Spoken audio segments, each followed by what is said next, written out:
Dann wechseln wir jetzt auf Hochdeutsch. Dann wechseln wir auf Hauchdeutsch, Hochdeutsch, genau. Hochdeutsch. Seit bin griechisch der Sohn, immer Hochdeutsch. Genau. Sieht nicht. Ich begrüße euch alle zum Podcast, also das Thema künstliche Intelligenz. So ein Thema, das habe ich das Gefühl, zumindest in meiner Bubble aller Munde ist und überall, so wie auch der Hype. Und heute spreche ich mit Boris Baldinger. Für alle, die ihn noch nicht kennen, Elevator Pitcher. Wer bist du? Mein Name ist Boris.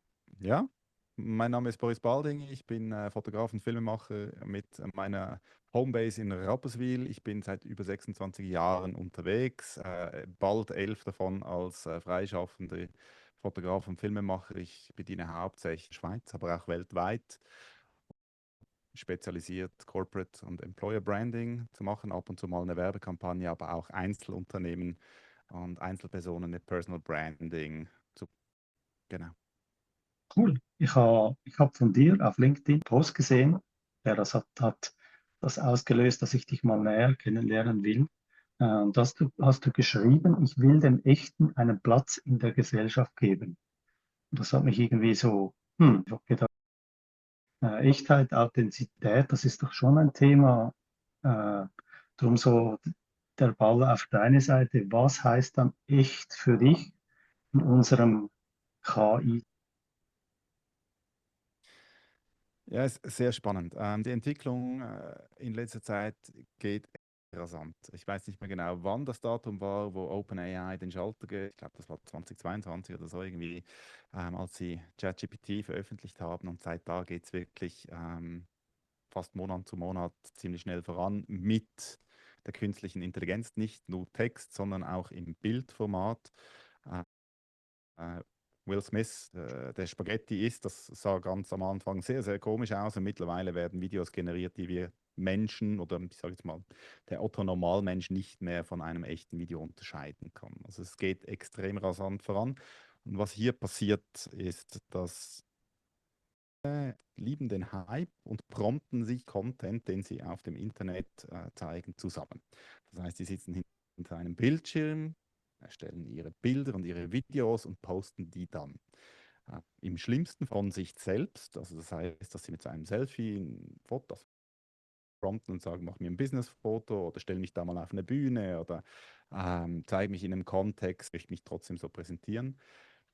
Und da passiert etwas, was in Zukunft extrem dann zu unterscheiden, wer ist denn tatsächlich relevant und wer nicht. Ich habe das gerade kürzlich auch wieder gelesen auf LinkedIn. Das heißt, man kann sich heute sehr schnell in einem Kontext zeigen, den man gar nie so erlebt hat oder in einer Expertise, die man so gar nicht hat. Also ich kann projizieren, fotorealistisch, auf der ich nicht. In der Regel hat Lernkurve für alles. Wir lernen das Fahrradfahren, wir lernen unsere Skills, die wir im Beruf brauchen. Wir lernen uns auszudrücken, uns zu präsentieren und unser Leben zu leben. Und mit all dieser Erfahrung treten wir dann später auch im Leben auf.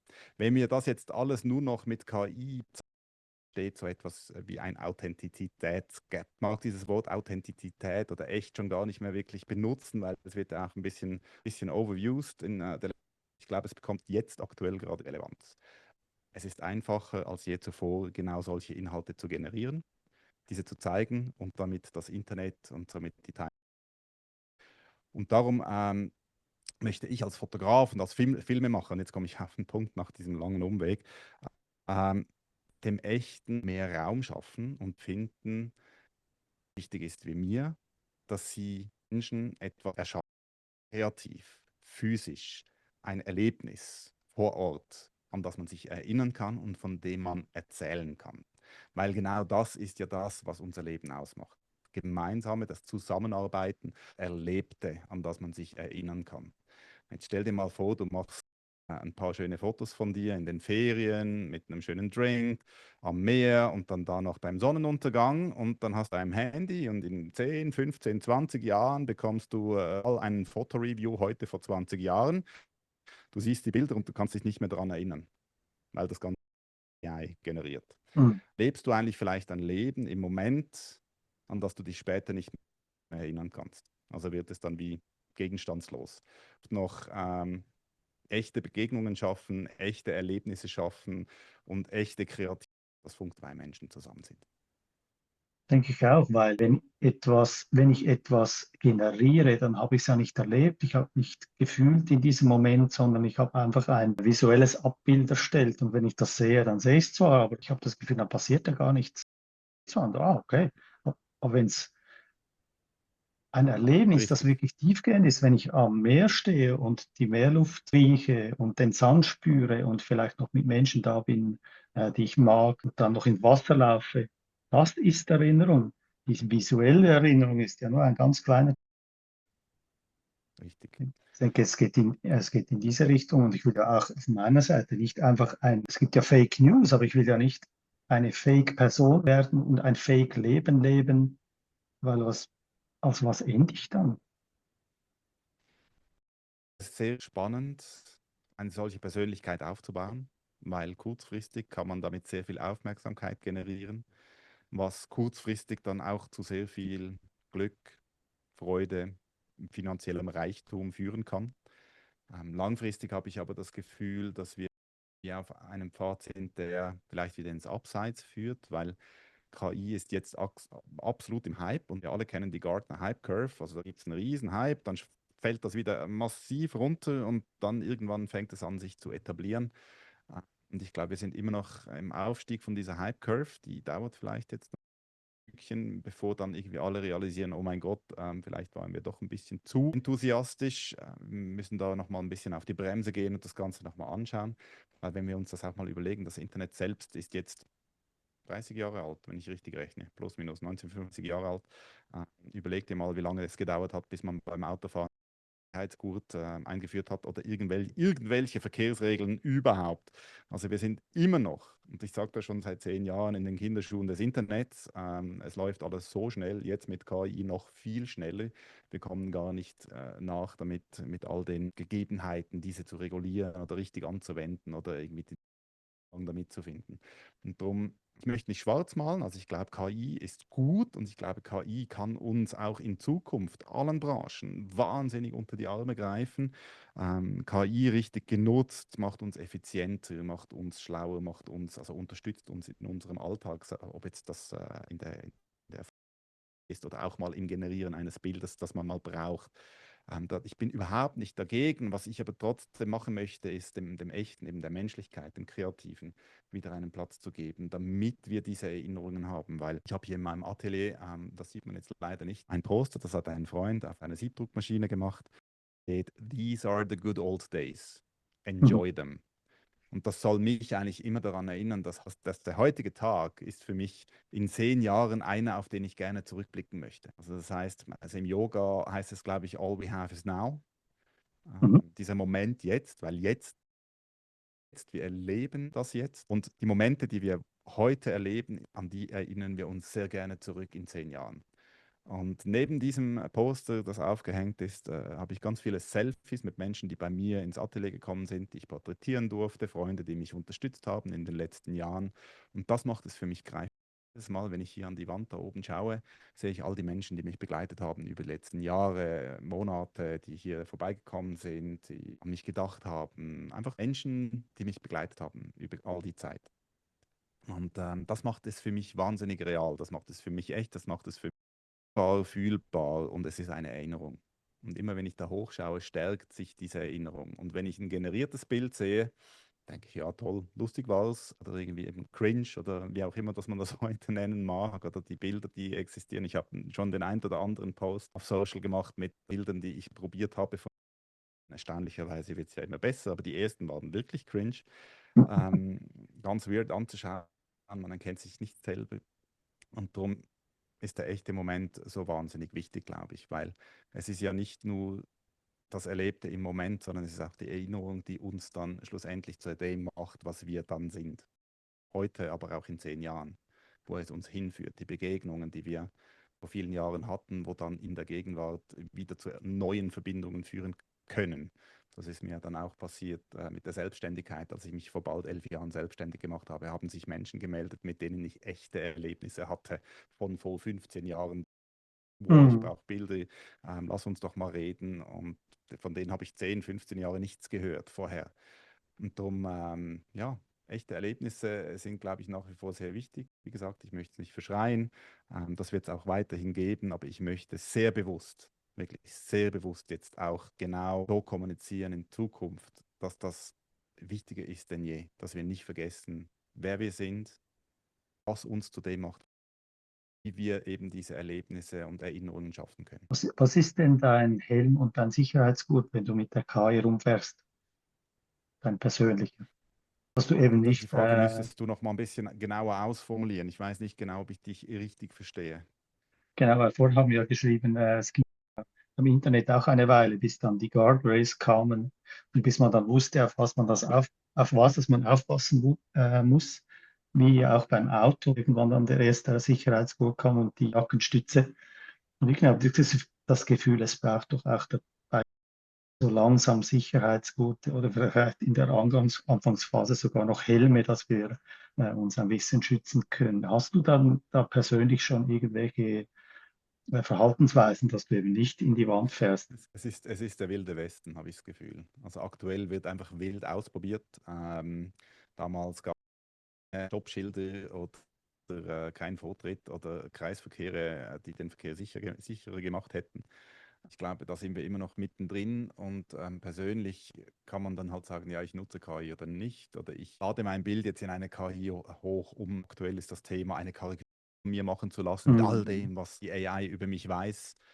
Das sind dann Entscheidungen, die man für sich selber treffen kann. Also man hat ja früher auch sagen können, nein, ich steige jetzt in kein Auto, das ist mir zu gefährlich. Ich glaube, das ist so ein bisschen aktuell noch die Phase, bis dann sehr, sehr tolle Menschen kommen, die gute Ideen haben, wie man gewisse Leitplanken und Richtlinien lenken kann, sodass es für alle sicher ist zu nutzen, dass diese Regulatorien da sind, auf die wir uns einigen können. Da ist es aber eben immer noch, eben, benutze ich es oder nicht. Also was mir wichtig ist, ist, dass ich zum Beispiel mein Kind, ich habe auch schon mit dem Internet gesagt, ich habe 3 Kinder,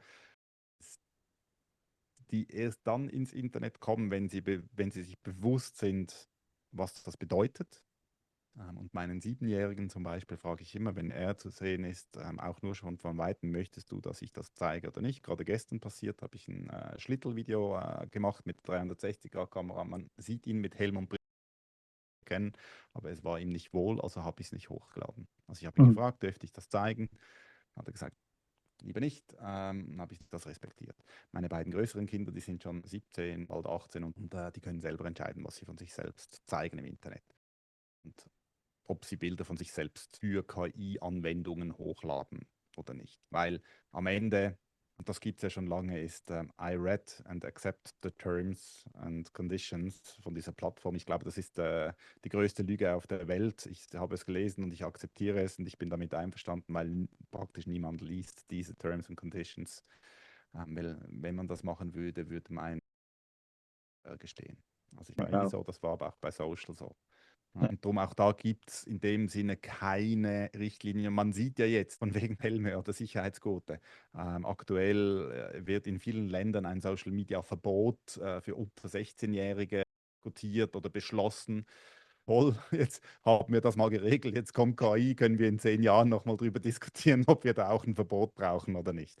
Also ich glaube, wir sind da immer ein bisschen hinterher und müssten uns ein bisschen beeilen, glaube ich, dass wir da diese Regulatoren mindestens mal in einem groben Rahmen haben. Aber wie gesagt, ich selbst kann nur für mich entscheiden, wie ich damit umgehen will, ich denke, das respektive ist auch auch für ein mein guter Kind. Ja. Punkt.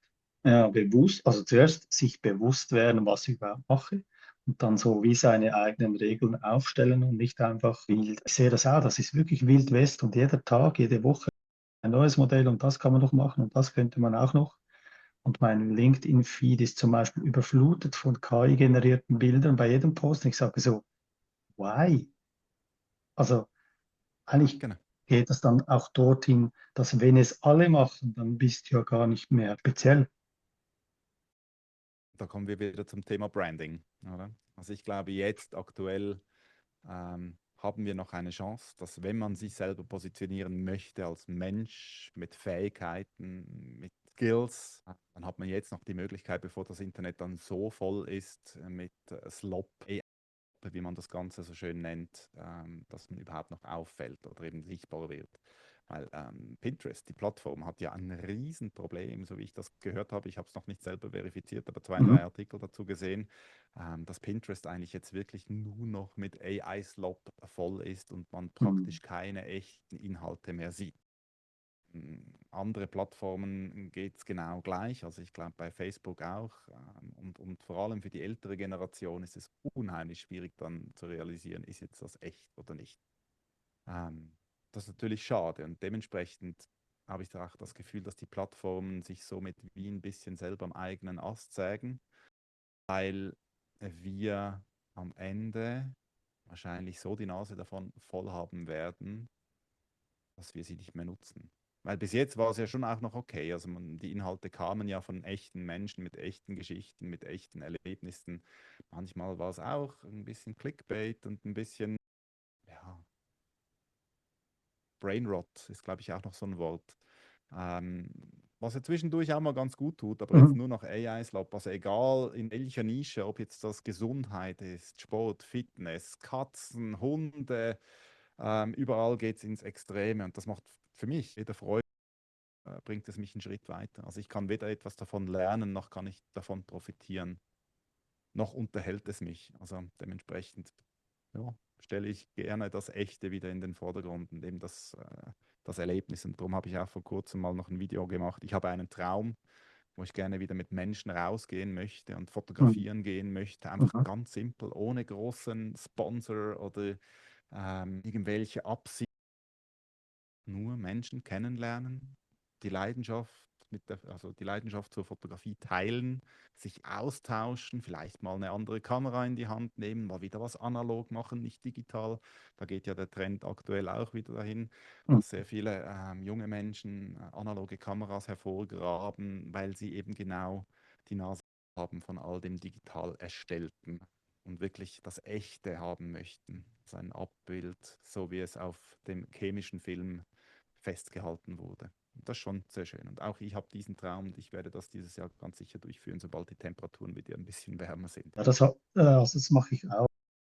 Und ich habe damals, als ich auch Fotografie äh, noch mehr gemacht habe, habe ich auch selber entwickelt, schwarz-weiß sogar, völlig Ja, klassisch. Das war super spannend okay. mit einer DLR-Kamera. Also irgendwie das in den 20er Jahren. Eben vielleicht bringt uns dieser digitale Overload, dem man einfach allem so, folgen will, vielleicht wieder zu uns selber zurück. Vielleicht ist das auch so wie eine Selbstkorrektur. Ist gut möglich. Ist gut Mhm. Dass wir möglich, dass sagen, wir in diese es Richtung gehen. Also ich glaube, scheißt mich nicht, an. nicht alle Menschen, aber ein Teil davon, der jetzt irgendwie wie genug davon hat. Ich möchte nicht sagen aufwacht, aber davon hat. Also es ist so wie ein bisschen, es gibt ja immer Bewegungen und Gegenbewegungen. Es gibt immer Ja. den Hype und Menschen, die sich dagegen stellen. Und nochmal, ich möchte betonen, ich bin nicht gegen KI. Ich bin überhaupt nicht gegen KI. KI kann unser Leben wirklich verbessern und effizienter gestalten und je nachdem sogar sehr viele Probleme auf dieser Welt lösen. Gesundheitsprobleme, organisatorische Probleme, regulatorische Probleme. Ganz, ganz viele Themen können mit KI, aber ich sage, es muss nicht alles damit geregelt werden. Ich glaube eben genau diese Regulation, die passiert jetzt, oder aktueller Hype, dann wird es wieder ein bisschen abflachen, dann wird sich etablieren. Wir werden sehen, wohin es geht, wo es sich Mhm. wirklich etabliert, wo AI gut eingesetzt werden kann, wo es Gutes tun kann. Aber eben, wie gesagt, es gibt in der Welt immer das Gute und dann auch eben das weniger Gute. Oder also beide Seiten sind jetzt im Moment am Ausprobieren, was da funktioniert. Aber ja, ich bin sicherlich auf dieser Seite, wo ich das Echte und eben das Zwischenmenschliche gerne wieder in den Vordergrund stellen möchte, weil auch mit Social Media, also war ja nicht nur KI, sondern auch Social Media, das uns ein bisschen vereinsamt hat, Mhm. das uns an unseren Geräten gefesselt hat, das jetzt noch verstärkt wird durch die KI. Und ich glaube, viele Menschen realisieren jetzt, wie viel Zeit sie eigentlich vernetzt vor diesen Geräten verbinden, sich aber trotzdem fühlen oder leer oder vielleicht auch ein bisschen unglücklich, weil halt eben diese Zwischenmenschlichkeit fehlt. Und was ich extrem schön finde, bei jedem Job, den ich habe, ich fotografiere hauptsächlich Menschen in ihrem Arbeitsumfeld, ich mache Mhm. Porträts von Geschäftsleitungen, von Verwaltungsräten. dass wenn die sich genug Zeit nehmen oder genug Zeit geschenkt bekommen, um ein Fotoshooting zu machen mit mir, bei mir, dann laufen die zu 99% immer sehr happy wieder weg, weil sie hatten eine echte Interaktion. Da war jemand, der hat sich um sie gekümmert, hat gefragt, wie es ihnen geht, was sie gerne tun, was sie Job, dann kommen sie ein bisschen ins Schwärmen, erzählen, warum sie das tun, was sie tun. Und am Schluss gibt es noch ein Bild, das sie sehen und dann sehen sie sich selbst und nicht irgendwie nur ein generiertes Bild, sondern wirklich ein Bild, das entstanden ist aus einer Interaktion. Und das ist für mich immer jedes Mal unheimlich schön, Menschen auch auf diesen Führungspositionen gesehen, also das Gefühl haben, gesehen zu werden, dass man sich für sie interessiert und dass sie dann mit Freude wieder weglaufen und das Gefühl haben, das war jetzt eine gute Session.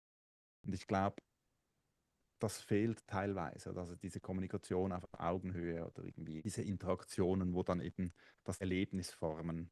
Und darum, ja, mal schauen, wohin das es führt. Aber wer ein Interesse hat, gemeinsam zu fotografieren, der darf mir gerne folgen auf den da werde ich immer wieder mal ein bisschen was zu dem Thema veröffentlichen. Es gibt jetzt schon eine Mailingliste, wo man sich eintragen kann. Sehr gut. Ich schaue, dass ich dann auch verlinke, dass wir dir da folgen kann. Ich denke, wir haben einiges angesprochen und auch die Wichtigkeit. Ich bin auch kein KI-Hasser. Ich gehe in die gleiche Richtung. Ich setze bewusst ein. Aber nur weil man jetzt alles mit KI machen kann, heißt ja schon noch lange nicht, dass man es auch tun soll, sondern Richtig. Mensch ist wichtig, Erfahrung ist wichtig, Authentizität ist wichtig und Leben, im allen Leben und nicht irgendwie wo immer auch. Ich glaube, es gibt einen YouTube-Kanal, Yes Theory, die sagen immer, suche das Unkomfortable. Also das Mhm. heißt, in dem Moment, wo es unangenehm wird, passiert etwas in uns. Wenn wir uns dem Unangenehmen stellen, dann wachsen wir. Mhm. Dann werden wir reicher an Erfahrung, an Mut, an Selbstvertrauen. Und wenn man das Unkomfortable dann wirklich, wenn man dem entgegentritt und etwas tut, was man sonst nicht tun würde, oder wenn man sich dem Fotoshoot oder wenn man dann sich dazu bewegen kann, einen Menschen anzusprechen, ob man ihn porträtieren darf, zum Beispiel auf der Straße. Das ist sehr unkomfortabel, das ist sehr ungewöhnlich. Aber wenn man das mal gemacht hat, dann entsteht eine Verbindung. Aus dieser Verbindung kann ein gutes Foto entstehen, aber auch eine Freundschaft. Man weiß es wie nicht. Und wir entwickeln uns wie einen Schritt weiter. Und ich glaube, genau um das geht es ja. Weil wenn wir dann alle nur noch vor dem Computer sitzen und prompten und KI-Inhalte generieren und anschauen, bleiben wir wie stehen. Irgendwann dreht sich die Welt nicht mehr, habe ich das Gefühl. Das Und wäre sehr schade das wäre extrem schade. Ja. für dich und für uns und für alle, Absolut, denke ich. absolut, ja, absolut. Wunderbar. Ich danke dir vielmals, Boris, für dieses spannende Sehr Gespräch gerne. und vielleicht auf ein andermal im realen Leben. Vielleicht kommst du ja mit mal auf eine Tour. Gerne. Genau. Schön. Tschüss zusammen.